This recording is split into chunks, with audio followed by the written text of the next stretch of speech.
Think we're all settled in here, so I'll go ahead and get started.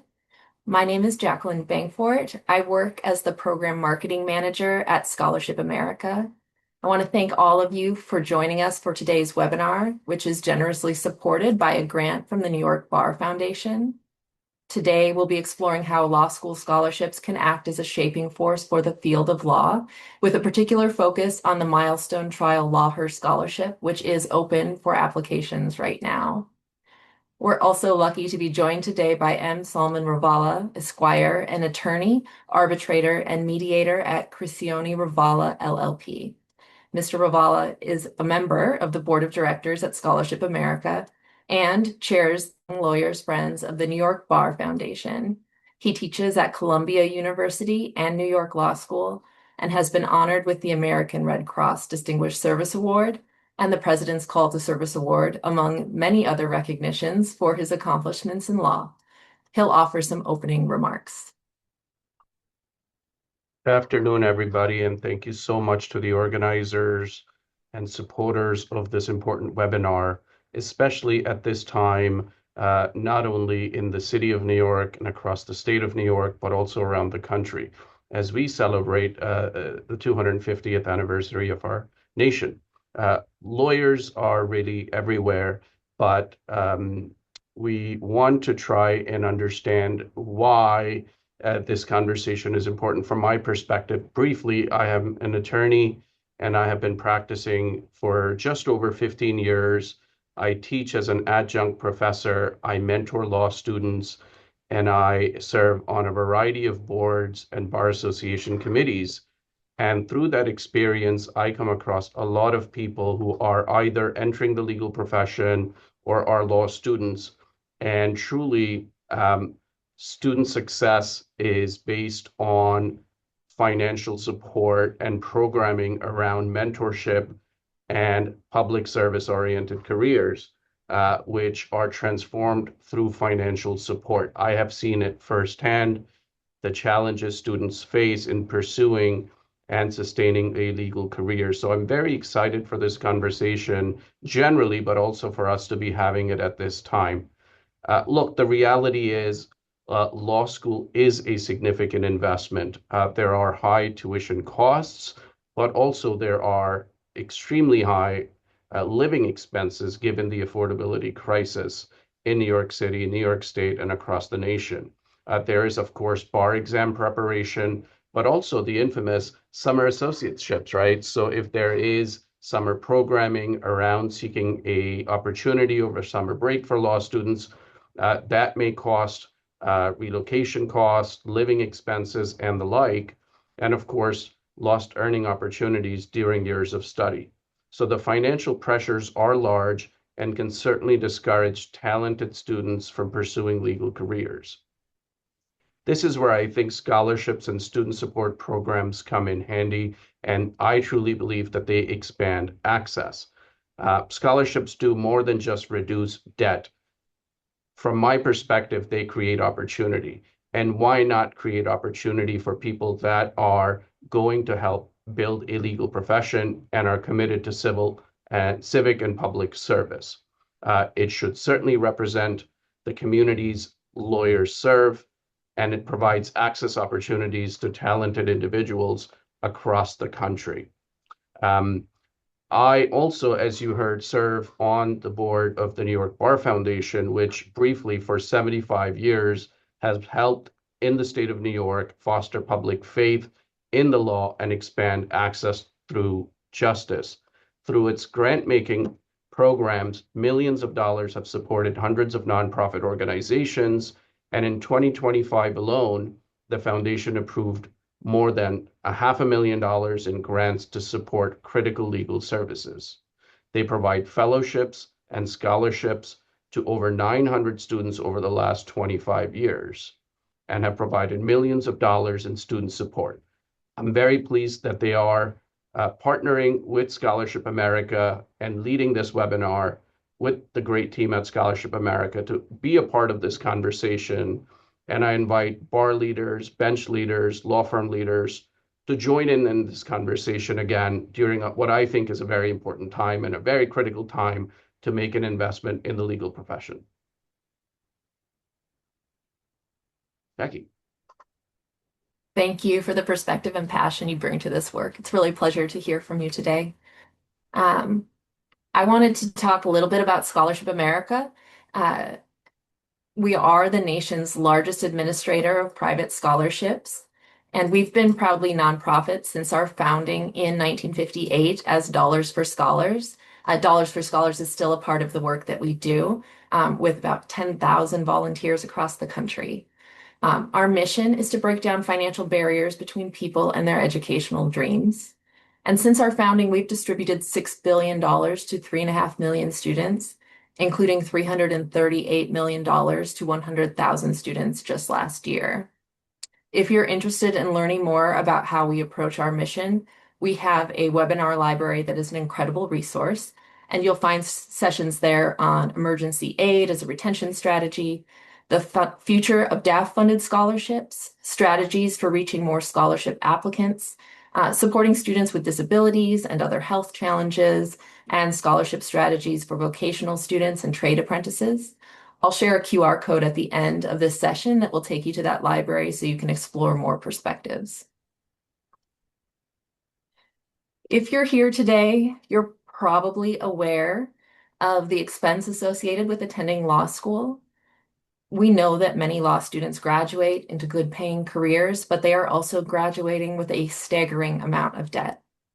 That debt can really be attributed to the growing costs of attending law school.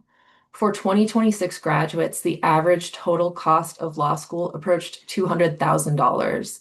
And if current trends hold, the class of 2030 could spend on average more than $243,000 for their education. That's on top of any debt that they may carry from their undergraduate work. Tuition has increased tremendously over the past 4 decades at both public and private law schools and outstrips general graduation school tuition growth over the last 40 years. The average total cost of law school is more than double the average cost for terminal degrees generally. And then on top of rising costs, I think most of us probably know that the Department of Education's Grad Plus lending program that formerly allowed graduate students to borrow up to the full cost of attendance is slated to sunset on July 1st in just a few weeks. This means that students will be navigating new annual and lifetime limits on federal student loans, and there will also be new repayment rules going into effect. In part due to these pressures, at Scholarship America, we've seen growing interest in creating or expanding law school scholarship programs, often targeting a particular course of study, a geography, or a student population. I'm going to turn now to a scholarship that I alluded to earlier that's currently open for applications, the Milestone Trial Lawhurst Scholarship. This is a generous scholarship that's sponsored by Milestone, a settlement trustee headquartered in Buffalo, New York. Milestone created this scholarship to address a particular gap. 4 out of 5 members of the plaintiff bar are male. In response to that statistic, Milestone created this scholarship, which is one of the highest individual cash awards dedicated to women in this particular field of law. Current 2L and 3L female students who will be enrolled full-time at an ABA-accredited law school this fall and who plan to become a plaintiff trial lawyer are eligible to apply so long as they have a GPA of 3.0 or higher. And those law students chosen as recipients will receive an award of either $10,000 or $25,000 toward their tuition costs. They may also receive opportunities to intern at Milestone or even to start their career with the practice. That means the scholarship doesn't just help defray costs, it can also be the means of gaining experience and launching a law career. This is a great example of how a law school scholarship can shape the field. Milestone has identified an issue that impacts client representation and found a way to make a positive change. In order to apply, students can visit scholarshipamerica.org/scholarship/milestone and fill out the simple application. They'll also upload a transcript and complete a written and a video essay about how legal technology is empowering women trial lawyers to better represent clients and advance diversity in law. If you are currently working with law students or you have a law intern in your office this summer who might be eligible to apply, we encourage you to share this information with them. Now, if you're wondering what the application process at Scholarship America looks like, I'm going to give you a little peek behind the curtain. And hopefully this video works. It's always a moment of truth situation working. All right, so once a student clicks apply, they will arrive at this page, and that's where they'll set up an account. Came up with the very exciting tester test name for this sample. We do recommend that all students and applicants use a personal email address rather than a school or work email to ensure that we can contact them in the future. We also have strict requirements regarding password formation. As you'll see, I initially left out the capitalized letters, so the system will prompt me to try again. So I'll fix that, and then you'll see how we log into the system. We secure our application platform using multi-factor authentication, so applicants will need to retrieve a numerical code from their inbox to complete the account setup. And it can take a few minutes for that code to arrive. We know that our applicants are trusting us with sensitive information, and at Scholarship America, we honor that by investing in secure systems, as well as committing to never selling student data. So this is a little moment while we wait for the code to come through.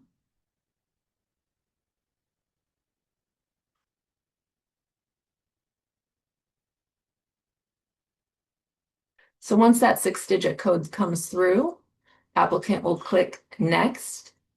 And the first time that an applicant logs into our system, regardless of what scholarship program they're applying to, they'll fill out this basic profile information.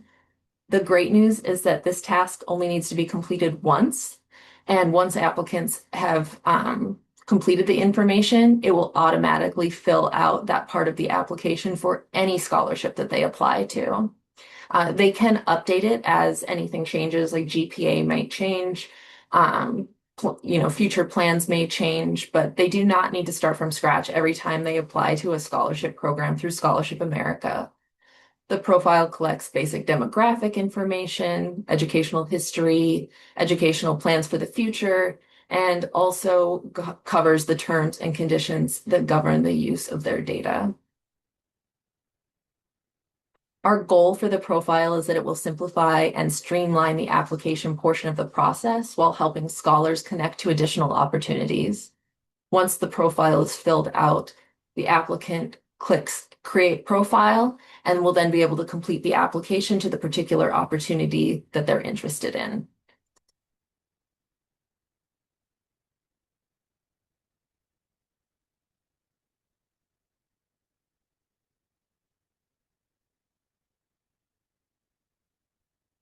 So that plaintiff bar statistic got us thinking, what are some other gaps in representation that might be addressed by scholarship programs? And the first one that I want to explore with you today is first-generation law students. According to the Law School Admission Council, law schools admitted the largest cohort of first-generation students in history in 2025 at 24.2%. So that's almost 1 in 4 students who do not have a parent who graduated from a 4-year college. First-generation students are prized for the fresh perspectives that they bring to classrooms, but they also face challenges that their peers with families versed in higher education and professional careers may not. According to the American Bar Association, first-generation law students are more likely to have adverse childhood experiences like growing up in poverty. They often must engage in more outside work while in law school and balance more demands on their time. They often assume more debt to graduate, and they can run into social obstacles that lead to isolation or imposter syndrome. They are less likely to have lawyers in their family or close family friends who can act as built-in mentors, advising them on things like effective 1L study habits or the importance of law school activities like moot court or law review. Some may also not speak English as their first language, which leads to a higher degree of academic challenge. A well-designed scholarship program could address many of these challenges head on. Some of the things that we've seen work well for first generation students are wraparound services that can be built into a scholarship program, things like mental health support, emergency grants, professional development sessions, and internship opportunities. Such a program would make law a more accessible career for first generation students of grit and drive. The next gap I want to talk about is older learners. According to US News and World Report, about 1 in 5 law school applicants are 30 and older, and that number drops significantly when you start thinking about applicants who are 40 or older. Older candidates are often embarking on a second or even a third career. And like first generation law students, they are often balancing a wider range of demands on their time and financial obligations. Some law schools have recognized the unique aspects of attending law school later in life with associations like OWLS, older, wiser law students, or PALS, parents attending law school. Second career lawyers have a lot to offer the profession given their life experiences, but their student skills can be rusty. If you've been out of school for a while, the LSAT can be more challenging than it would be for someone who has taken lots of standardized tests just a few years ago. A scholarship program that provides LSAT preparation support and funds part-time or remote options could ease the path for students like these. And one more gap I want to talk about this afternoon is rural lawyers. A 2025 report from the Legal Services Corporation found that 41% of American counties are legal deserts with few or no lawyers available to serve residents. The shortage of available representation is further exacerbated by, in some cases, limited internet availability in rural areas, distance and transportation barriers, and in some communities, a culture that distrusts the legal profession writ large. Justice Where We Live, Promising Practices from Rural Communities was the result of 4 years of research conducted by LSC's Rural Justice Task Force. Among the findings, low-income households generally across the US don't receive sufficient legal assistance to resolve 92% of their legal problems. It's an even higher percentage in rural communities, 94%.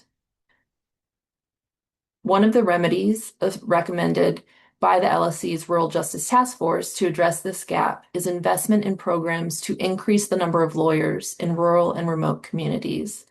The Wisconsin Bar, for example, ran a pilot program back in 2016 to take law students and new lawyers within the first 3 years of their career on bus tours of rural communities to introduce them to rural judges and lawyers. The Wisconsin Bar also runs a rural clerkship program for 1L and 2L students from Minnesota and Wisconsin, and a rural practice development program that offers financial support to up to 3 attorneys annually who have committed to working in rural communities. The Georgia State Bar Association works with law schools to match new attorneys with mentors in rural communities. Nebraska is one state that is using scholarships to help address this gap through their Rural Law Opportunities Program. LSC itself offers a Rural Summer Legal Corps Fellowship. If this is an area of interest for you, I recommend checking out the full task force report. A scholarship program that identifies law students committed to working in rural settings and which combines financial support with mentorship from rural practitioners could help reduce the prevalence of legal deserts and ensure all Americans have access to high quality, culturally competent legal services. Uh, we're very lucky at Scholarship America that Milestone Trial Law is just one of the scholarships that we have that is addressing gaps and helping law students cover these enormous costs. I'm going to talk about some of our other law school scholarships now that are using some of the techniques I've talked about with these gaps that are finding ways to fill those gaps and using a lot of different design elements to their scholarship program. If you're interested in any of these, you can use the QR code that's on the screen to explore them in more detail. Scholarship America works with DLA Piper to offer two scholarship programs that are designed to provide opportunities to student athletes and to veterans who may not have considered a law career, but who have already demonstrated the discipline, focus, resilience, and leadership needed to succeed. This is a great example of shaping the field through targeted scholarship programs. These scholarships open to applications annually in the fall, and recipients get $1,000 toward LSAT preparation and application fees, plus $5,000 toward the cost of law school. Interested applicants can sign up to be reminded when the applications open in the fall. That sign up link is available through the QR code. In 2026, 8 veterans received a total of $48,000 in Bravo scholarships, and 19 student athletes received LEAP awards totaling $114,000. In total, since 2024, Scholarship America has helped DLA Piper distribute $333,000 to 64 law students. Bowman and Brook LLP offers two $10,000 scholarships annually to law students planning careers in civil defense. This scholarship program reflects the Bowman and Brook Foundation's commitment to supporting the next generation of defense attorneys and advancing excellence in the legal profession. Scholarships can also serve as tools to memorialize law leaders and build local talent, which is the dual purpose of the McRoberts Memorial Law Scholarship Fund, currently open for applications from Peoria County, Illinois residents who are pursuing a JD. This is a renewable award, which means recipients can receive up to 3 years of funding contingent upon satisfactory academic performance in a full-time course of study at an ABA accredited institution. Applicants to this scholarship must demonstrate financial need. Also open now through July 7th and dedicated to nurturing local talent is the Los Angeles County Committee of Bar Examiners Accredited Law School Scholarship. This $3,000 scholarship covers full-time or part-time study, and applicants can reapply each year they are eligible. I want to thank you all again for attending this presentation. My contact information is on screen now. I would love to connect with you via email, phone, or LinkedIn to discuss scholarships or share more information about any of our law school scholarship programs. If you're interested in exploring a scholarship that addresses a gap in the legal field, our team of senior scholarship advisors would be happy to work with you to design a program that achieves your goals. As you heard today, we have lots of design elements that we can adjust to make sure that your scholarship program really addresses the gap and supports students in a holistic way. I also wanted to remind everyone that we do have a library of webinars. So if you'd like to learn more about innovations in the field of scholarships, you can visit our webinar library. And we have upcoming sessions that I would be remiss if I didn't mention. We'll be scheduling sessions soon about supporting student parents and new traditional learners like veterans. Building talent pipelines through embedded internship opportunities. You've heard a little bit about that today through some of the scholarships that we are offering, and workforce development through healthcare scholarships.